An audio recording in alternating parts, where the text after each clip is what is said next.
Welcome to Everyone Yogamentary Episode 8. I'm going to start doing things a little different. I'm not really sure yet how that's going to look, but as you know, I like to go with the yoga flow, and I feel like it's time for this to adapt and grow a little bit. I'm going to continue to have my guests, and we'll still check in with Scott and see how he's doing. I recommended a couple things to him. Some YouTube yogis and different exercises for knees and loosening your joints, and as well as acting yoga. And let's see, I also recommended some spiritual work for him, and we'll see how that went over with him. I still have those other guests scheduled and coming. I'm just not sure when that's going to happen. For me, getting these interviews in seems to be kind of difficult sometimes, and I feel like I have a lot going on that I could always talk about and share with you what I'm going through in my journeys. So I've decided that maybe I'm going to start adapting the show to different things that I've learned each week. I have two different teachers. I attend two different classes. I'm usually reading several different books on different aspects of spirituality,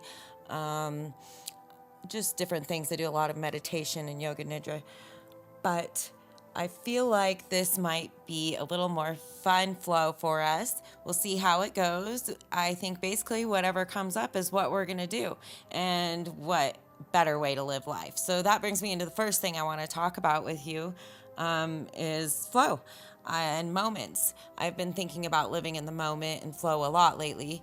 It's one of those things where it's really hard to feel like you're just going with the flow, yet you're actually still making progress and decisions and doing the things you need to do to keep up with life. But whenever you do just slip into your flow, you can really feel the power of things happening around you without any effort. And so one of my thoughts on this in the past few weeks has been that if you're truly honest with yourself and everyone around you in every moment, then you're already setting up the next moment for what you're working on without that effort. So being honest in every moment sets up the next moment for your goal automatically without the effort.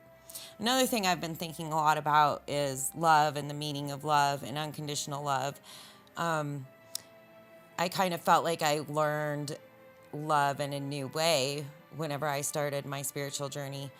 And one of the things I've been thinking about is we teach our children the words unconditional love. And I feel like while that has a great meaning and it's nice, it's kind of a complicated thought, and you need to think about it, and the definition isn't right there right before you. Whereas whenever I started on my spiritual journey, I was learning about love without attachment, or more specifically, love, because I have a hard time understanding that one. It can be broke down and you can understand it, but let's put it into simpler terms. Love has no ownership. Actually, you should have, if you can live with no ownership in everything in your life, it's quite amazing and you stay in the moment. But let's start with our relationships and love. If you have no ownership over that, you are in the moment. And if you're in the moment, you're feeling and experiencing things exactly as they are and coming to you, and you're not missing what's here right now and not putting your expectations on the future moment, and it's still pure and comes to you exactly as you wanted it. Anyway, so no ownership, it makes you feel better. It changes how you feel love. No ownership and no expectations. So you don't expect that because you love this person, they're going to stay with you forever. You just understand that you love this person in the moment, and you're so grateful for that, that no matter what happens, that is meant to be. So I think that if we told our children that unconditional love was explained in a way as love without ownership, without expectation, and with extreme gratitude, I feel like this is more describes unconditional love in a way that we can understand. If we feel gratitude for things, I feel like just saying the word gratitude, I can't smile without saying the word. If you truly feel gratitude in everything, it can change every moment in your life. So these are a few of the things that have been on my mind a lot lately. Of course, also words have been driving me crazy. I feel like I have started this journey into, I've always been a word person. I love to write, I act, so words are a big deal to me. But suddenly everything I said, I'm questioning and I'm wondering what it means and if I use the right word and words, the power that come from the words you use and how you make other people feel when you use those words. And part of that I realized isn't so much the word.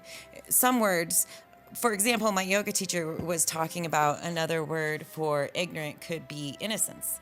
I love that. It's beautiful and it's a much gentler way to say it. However, my other thought on that is I feel like if you take the word ignorant and look it up in the dictionary and take it from its root and from where it began and when it was made and written, before any people put all of their emotions and all of their thoughts and weirdness onto the word, that word in itself doesn't have any of that gross weirdness or feelings that we apply to it. But now, over time, we've created this judgmental, icky word out of that. And so now innocence is a much better word just because of change. So I think it's interesting to really think about words and not only what they mean and how they make others feel, but you could actually also get into how what they mean has changed because we put judgment on them just like we do each other.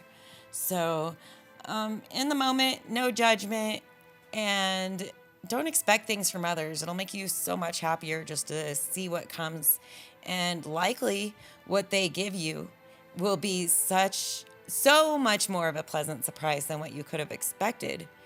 And not putting any of that weight on the moment, you're going to feel so wonderful. One more thought on words. My yoga teacher also mentioned that the word joy describes soul. I love sitting with that. Just sit with that for a while. I hope you guys have a great week. I look forward to talking with you again next week. Take care. Bye. Namaste.